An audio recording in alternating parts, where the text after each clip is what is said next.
안녕하세요. 소크라테스 이야기는 다 했고 그리스에서 로마로 이제 넘어가겠습니다. 그리스의 재판 제도는 기본적으로 로마에도 전수가 됩니다. 로마 시대 재판도 우리는 뭐 자세히 알 수가 있어요. 사실 우리가 가장 잘 알고 있는 재판 중에 하나가 로마 시대 재판입니다. 바로 예수 그리스도의 재판이죠. 예수 그리스도의 죄명은 아마 내란죄 같아요. 왜냐하면 본시오 빌라도 총독이 예수께 이렇게 묻죠. 네가 왕이냐? 라고 묻습니다. 그러자 예수께서 그것은 너의 말이다 라고 답을 합니다. 사실상 자백이 아니고 부인을 한 거죠. 말이 안 되는 거죠. 제자 12명 가지고 로마 제국하고 맞서겠다? 그건 말이 안 되는 겁니다. 빌라도 총독도 말이 안 된다고 생각했기 때문에 6월절 사면 축제를 이용해서 석방을 하려고 해요.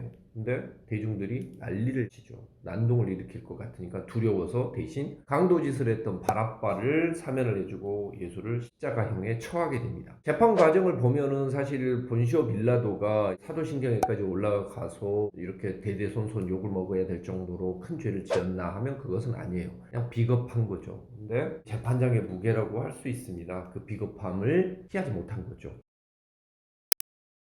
로마 시대 때 재판이 그리스 시대 재판과 이게 비교해 보면요, 딱 한 가지가 달라졌어요. 왜냐면 재판관이 그전에는 500명의 시민 재판관이어서 이번에는 본시오 빌라도 총독이 된 겁니다. 즉 총독이나 황제가 재판관을 하게 되는 거죠. 하지만 당사자주의는 그대로 유지가 돼요. 아주 오랫동안 서양에서는 이게 디폴트 값으로 유지가 되는 것이라고 볼 수 있어요. 당사자주의를 여기서 알 수 있는 게 뭐냐면 예수를 잡아갔던 사람들이 수사기관이나 공식적인 로마 군이 아닙니다. 바로 대제사장의 부하들이 와서 잡아가죠. 잡아가려고 하니까 베드로가 나서서 칼로 귀를 내리치기도 하죠. 그걸 내리치니까 예수께서 다시 붙여줬다라고 하죠. 그러니까 결국은 고발하고자 하는 사람과 고발당하는 사람이 동등한 당사자로서 가서 이야기를 한 것은 똑같아요. 대제사장 입장으로 봤을 때는 예수가 정말 눈에 가시죠. 왜냐하면 예수는 예루살렘에 들어가자마자 헤로데 성전에 가서 거기 모인 상인들을 내쫓았습니다. 이 뱀 같은 자들아, 독사의 족속들아, 너희가 지옥의 형벌을 어떻게 피하느냐 하고 독설까지 내뱉었습니다. 사실상 영업방해를 한 거죠. 결국 이제 예수의 죄를 따지고 보면 이 영업방해 그리고 귀를 붙여준 게 의료법 위반이라고 할 수 있는데, 의료법 위반은 업으로서 해야 됩니다. 그렇기 때문에 이례적으로 귀를 붙여줬다고 해서 의료법 위반은 아니고 결국 영업방해 정도겠죠. 영업방해 가지고 지금 십자가형을 당한 겁니다. 이 십자가형은 사실 오리엔트 세계에서 자주 등장을 해요. 처음에 등장한 것은 BC 530년경 중에 사모스의 참주였던 폴리크라테스가 십자가형을 당했다라는 이야기가 나오죠. 매우 잔인하고 야만적인 그런 형벌입니다. 십자가형을 주로 정치범에게만 적용했다라고 이야기를 하고 있는데, 제가 봤었을 때 성서의 이야기를 보면 예수님 옆에 좌우에 있었던 행악자라고 하는 사람들이 강도와 도둑이었다라고 하지 않습니까? 그래서 정치범에게만 적용을 했다는 것은 또 아닐 수도 있는 것 같아요.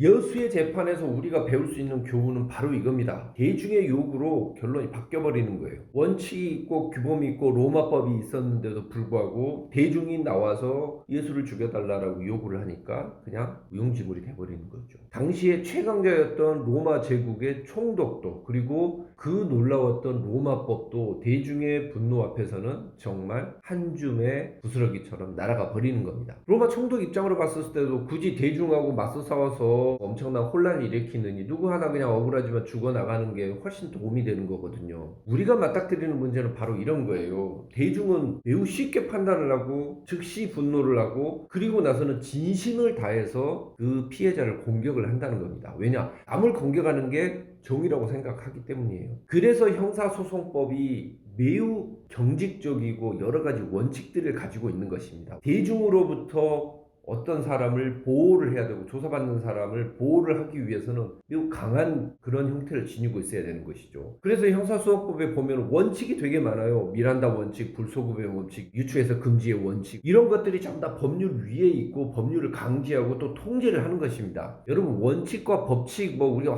흔히 이야기가 나오는데 이건 정말 어떻게 보면 실로 되게 무서운 거예요. 한 가지 예를 들어 볼게요. 우리가 정말 위대하다고 하는 상대성 이론, 이것도 이론이지 원칙이 아닙니다. 진화론도 진화론이지 진화 원칙이 아닙니다. 그런데 미란다는 원칙이에요. 얼마나 형사소송법 안에 있는 규정들이 강력한지 아시겠죠. 근데도 불구하고 우리 과거의 조국 교수님이나 아니면은 한국 3M 국회의원이나 이모 국회의원은 너무나도 쉽게 지금 형사소송법 검수완박법을 만들어 버린 겁니다. 참으로 놀라운 거죠. 형사소송법을 이렇게 경직적으로 만들어 놓고 원칙을 많이 집어넣었던 이유가 뭐냐면 예수의 재판에서 보듯이 대중의 요구라고 하는 이 쓰나미에서 지켜내기 위해서 그렇게 하는 거예요. 우리는 그러지 않겠지라고 생각하지만 여러분도 그리고 저도 모든 사람들은 정말 쉽게 분노하고 아주 쉽게 정의라는 이름으로 남들을 공격합니다. 240번 버스 사건을 한번 생각을 해보세요. 시내버스 기사가 어떤 엄마가 아이가 잘못해서 내렸으니까 차를 좀 세워주세요라고 간청을 했지만 그걸 무시하고 막 달렸다라는 헛소문이 돌았죠. 사실상 말이 안 되는 그런 가짜 뉴스였는데도 불구하고 이 뉴스는 인터넷 커뮤니티에 올라와서 폭발을 하고 그 다음에 언론을 만나니까 진짜 그야말로 살상 무기로 변신을 합니다. 그때 머니투데이, JTBC, 오마이뉴스 이쪽에서 마치 운전기사를 악마인 것처럼 이렇게 기사를 써서 정말 감정적으로 보도를 했어요. 페이지비 엄청나게 올라갔죠. 도대체 말이 안 되는 거죠. 그런 상황이 됐을 때 운전기사가 굳이 그 요구를 엄마의 그 다급함을 무시하고 운전하고 가봐야 그 운전기사가 무슨 이득이 있습니까? 그걸 할 이유가 없는 거예요. 확인도 안 됐어요. 근데 그 운전기사에 대해서 엄청나게 공격을 했어요. 심지어 신상털이를 하고 버스 회사에 전화를 걸고 서울시에 전화를 걸어서 그 운전기사 죽이라고 난리를 쳤습니다. 대중이 폭발을 하니까 언론은 더 후속 보도를 해서 그야말로 진짜 세상에 없는 쓰레기 인간으로 만들었죠. 그때 당시에 운전기사의 딸이 제발 이성을 찾아달라고 호소를 했지만 그 딸까지 공격을 했습니다. 언론에서. 당시 서울시는요 그 진상조사를 해서 사실이 아니라는 것을 알아냈어요. 근데도 서울시는 본시오 빌라도하고 똑같이 행동을 했어요. 게시글이 거짓말이었는데도 불구하고 오히려 잘못이 없는 운전기사에게 잘못했다고 사과를 하라고 요구를 했습니다. 진실보다 한 명을 희생시키는 게 훨씬 더 정치적으로 유리하다는 거죠. 결국 진실이 이제 밝혀진 게 CBS 노컷뉴스에서 이게 헛소문이었다는 것을 다 밝혀내고 진실을 알려줬죠. 그때 대중들은 오히려 이 기사에 대해서 욕을 하고 이 기사를 썼던 기자를 공격을 했습니다. 왜냐?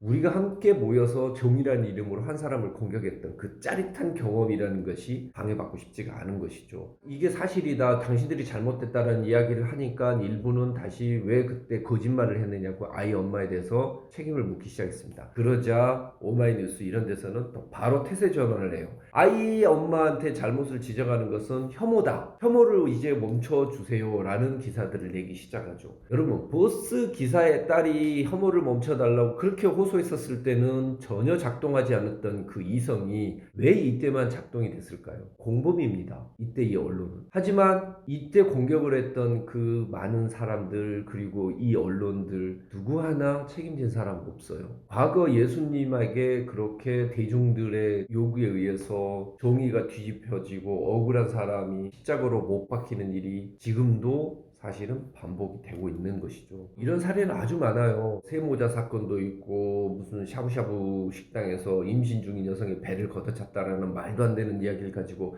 거의 그 체인점을 망하게까지 만들었던 거. 이런 허무맹랑한 거짓말에 우리는 너무 쉽게 선동을 당합니다.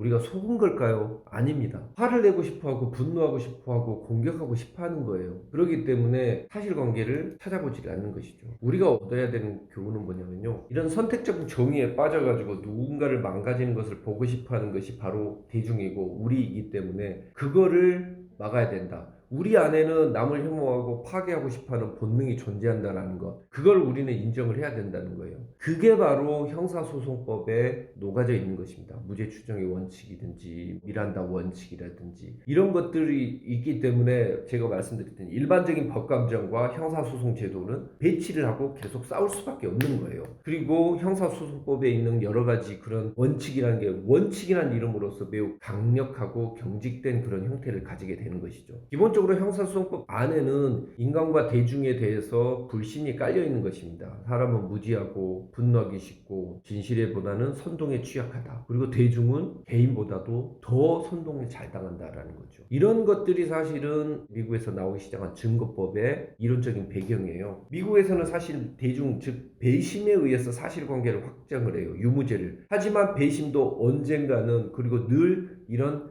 감정에 의해서 흔들린다는 것을 알고 있기 때문에 이 배심들의 심증을 또 견제를 하기 위해서 증거법이라는 것을 만들어 놨습니다. 즉 증거법이라는 거 나오는 것 자체가 뭐냐면은 배심을 견제하기 위한 것인데 그 안에 들어가 보면은 인간에 대한 불신이 숨겨져 있는 것이죠. 제가 처음에 이야기했었을 때 형사소송 제도를 여러분 계속 공부를 하기 시작하면은 반감이 생길 수밖에 없고 우리의 일반적인 법감정과는 너무 달라요 라고 이야기를 하는 것은 바로 이런 점들 때문입니다. 오늘은 이 정도 하겠습니다.